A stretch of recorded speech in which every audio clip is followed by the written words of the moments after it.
U.S. retaliatory strikes in response to Jordan attacks have begun. After launching airstrikes on 85 Iran-linked targets in Iraq and Syria, Washington launched attacks against 36 targets in Yemen with the support of several other countries. And all this while U.S. says that it does not want to escalate tensions in West Asia.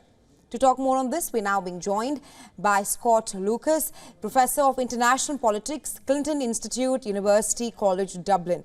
Thanks very much for taking out time and joining us here on WION, Professor Lucas. Thank you. Now, Professor, the US and UK struck at least 30 Houthi targets in Yemen. And this comes after US struck Iran-backed militias in Iraq and Syria. Now, we're talking about three targets, Yemen, Iraq and Syria, and all this while US says that it does not want to escalate tensions in the region. How do you read these strikes affecting the already volatile West Asia? Well, the context for the US and UK strikes in Yemen and the US strikes in Syria and Iraq is the Houthis' attacks in recent months on shipping in the Red Sea, through which 12% of the world's maritime trade flows. And it is the wider context of, well, in fact, years of attacks by Iran-backed militias in Iraq and in Syria on U.S. personnel on bases in those countries, and an increase in those attacks since October 7th. And what really sparked the latest cycle of the U.S. strikes was the killing of 3 American troops and the wounding of at least 34 in a strike last Monday on an American position, in fact, in Jordan. So what you have was the Biden administration making a calibration here. They could not let the Iran-backed militias and the Houthis continue to carry out attacks without some kind of response. But at the same time, you do not attack targets inside Iran. That would be an escalation that would be likely to spark a regional war even greater than the conflicts we're seeing so far. Right, Professor Lucas, in your opinion, are we now witnessing a proxy war between the Iranians and the Americans, which could in the near future become a direct confrontation between Iran and the US?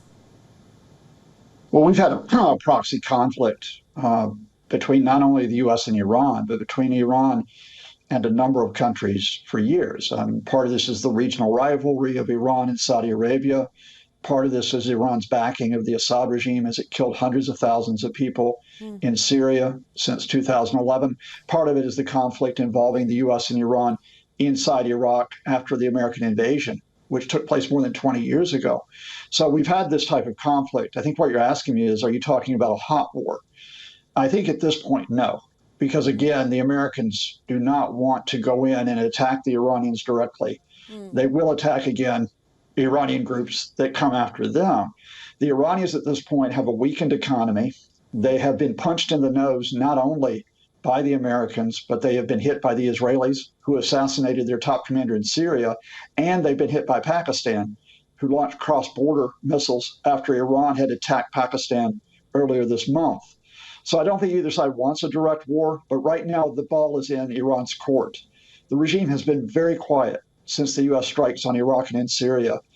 Does the regime and its military unleash their militias further?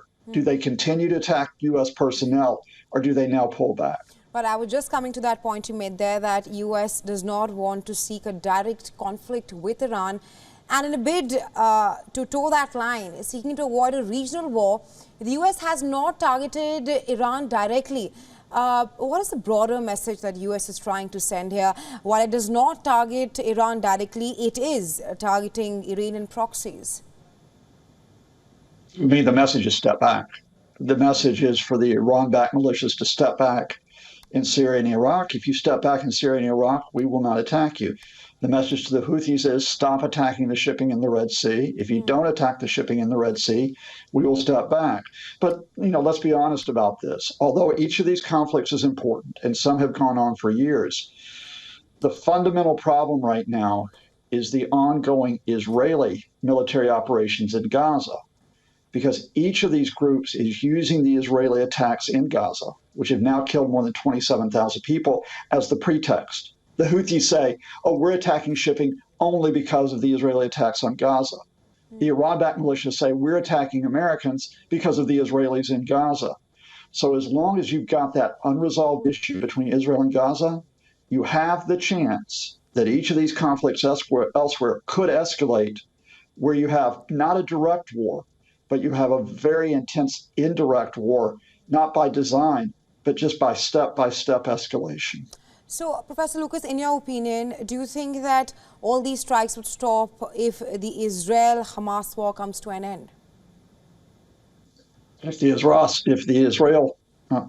Israeli attacks on Gaza, which are on Hamas, but also on the civilians in Gaza, and if you get aid into Gaza, if you get some type of ceasefire where both sides step back there, it reduces the temperature.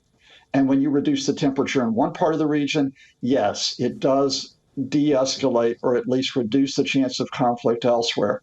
So at this point, you would like to see everyone step back in Yemen. You'd like to see everyone step back in Syria and in Iraq. Those conflicts will not go away, but there's a lot less motivation to step them up if we deal with Israel and Gaza and get a peace that protects people on both sides of that. Right. Echoing similar concerns, Iran has said that the situation in West Asia is on the brink of abyss. And the White House has clearly said that it does not want to escalate the situation in West Asia. But it says that the U.S. strikes on Friday and even today is the start of our response. Can you outline perhaps when the next stages of war will play out? I mean, again, I've got to go back to say, if you're talking about the question of Iran, the United States, Israel, and other countries, it is very much where the Iranian regime goes next. The reason why I say that is you have a regime which is trying to promote itself as being very strong, that it's the leader of the axis of resistance, that it has these relationships with not only Hamas, not only these militias, but also Hezbollah in Yemen, as well as the Houthis. However, that regime is on a very weak footing. The Iranian economy is in a very, very crippled state. It has been limited for years, not only by sanctions, but by mismanagement and corruption.